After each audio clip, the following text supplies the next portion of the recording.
2:30 గంటలలో రామాయణం మొత్తం చూపించడం సినిమాలలో అసాధ్యం కదా. కానీ ఆ 2:30 గంటలలో రామాయణ కావ్య మూలస్వరూపం చెడిపోకుండా కావ్య వర్ణనకు తగినట్లుగా పాత్రలకు తగినట్లుగా నటీనటులను ఎంచుకోవడం ముఖ్యం కదా. గతంలో రామాయణంపై ఒక నానుడి ఉండేది.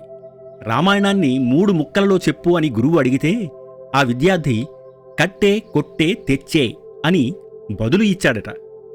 అంటే విశ్వామిత్రునితో అడవులకు ప్రయాణం కట్టాడు, తాటకిని కొట్టాడు, సీతమ్మను తెచ్చాడు. రాముడు శివధనస్సు వింటికి నారి కట్టాడు, శివధనస్సు విరగ్గొట్టాడు, సీతమ్మను తెచ్చాడు. యుద్ధకాండలో రాముడు వారధి కట్టాడు, రావణుడిని కొట్టాడు, సీతను తెచ్చాడు అనుకోవచ్చు. ఇప్పుడు మన సినిమాలలో రామాయణం కూడా ఇంచుమించు ఇలాగే ఉంది, కట్టే కొట్టే తెచ్చి.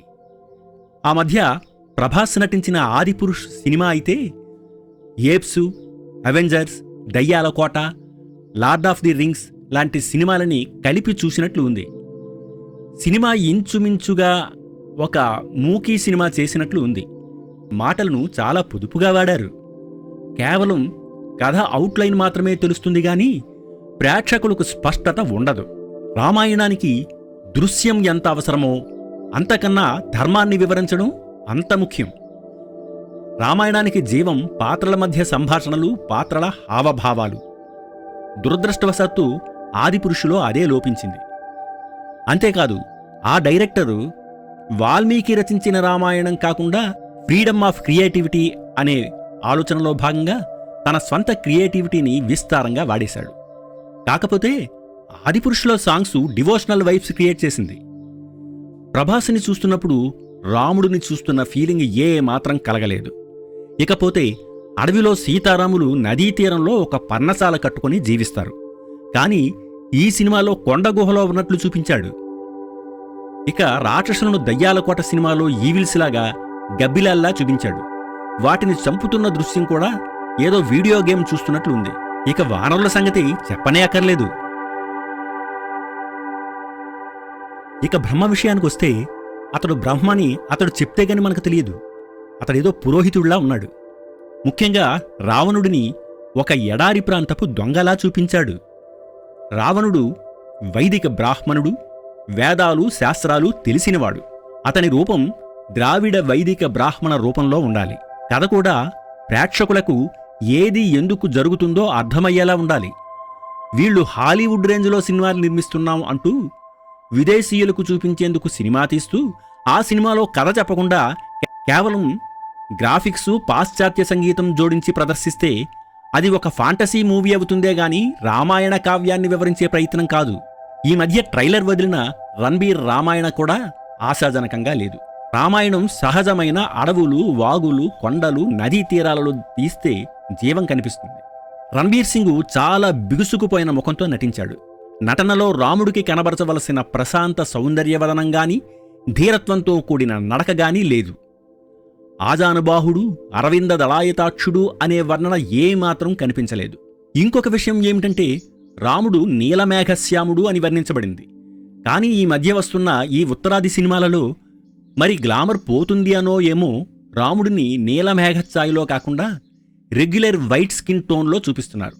మన పాత సినిమాలలో గ్రాఫిక్స్ లేకపోయినా కథలోని రమణీయత, భారతీయ శాస్త్రీయ సంగీతంతో ఎంతో హృదయానికి హత్తుకునేలా రామాయణ భారతాలు చిత్రీకరించారు. నాటి మన ప్రేక్షకులు కూడా జాంబవంతుడు, గరుక్మంతుడు, వానరుల వేషాలను ఎలా ఉన్నా చూసేవాళ్లు. కథలోని సారాంశాన్ని, పాత్రల నటనను, ఆహార్యాన్ని, సంగీతాన్నే ఆస్వాదించేవారు. 1958లో సంపూర్ణ రామాయణం బ్లాక్ అండ్ వైట్ చిత్రం తమిళంలో నిర్మించబడి తెలుగులో కూడా డబ్బింగ్ చేయబడింది. మీరు ఆ సినిమాను చూసే ప్రయత్నం చేయండి. అందులో రాముడిగా ఎన్టీఆర్, సీతగా పద్మిని నటించారు. కైకేయిగా ఈ వరలక్ష్మి, భరతుడిగా శివాజీ గణేశన్ నటించారు.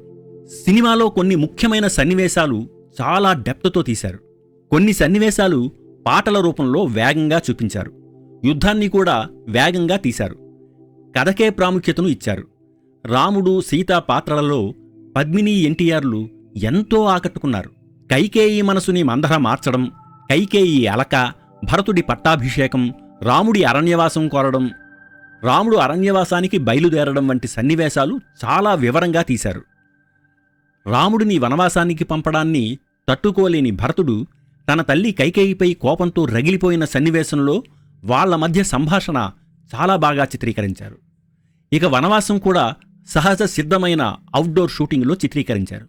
ఇక మన లవకుశ చిత్రం అయితే నభూతో నభవిష్యతి అన్నట్లు నిర్మించారు.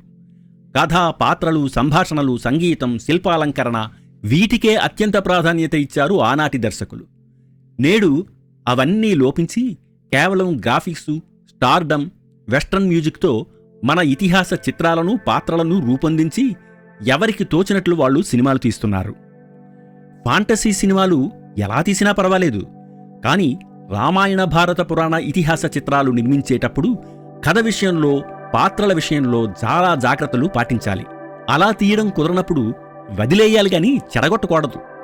మన రామాయణ కథ ఏమిటో, వాల్మీకి రామాయణ కావ్యంలో రాముడు, సీత, రావణ పాత్రలు ఎలా వర్ణించబడ్డాయో, మన శాస్త్రీయ సంగీతం ఏ విధంగా ఉందో ఆ విధంగా విదేశీయులకు చూపిస్తే బాగుంటుంది గాని క్రియేటివిటీ పేరుతో, అసహజ గ్రాఫిక్స్తో, అసంబద్ధమైన కథతో ఇదే రామాయణం, ఇతడే రాముడు, ఈమెనే సీత, ఇతడే రావణుడు అంటూ కావ్యవర్ణనకు సరిపోలని విధంగా పాన్ వరల్డ్ పేరుతో సినిమాలను నిర్మించడం ఆ కావ్యాలను అవమానించడమే అవుతుంది.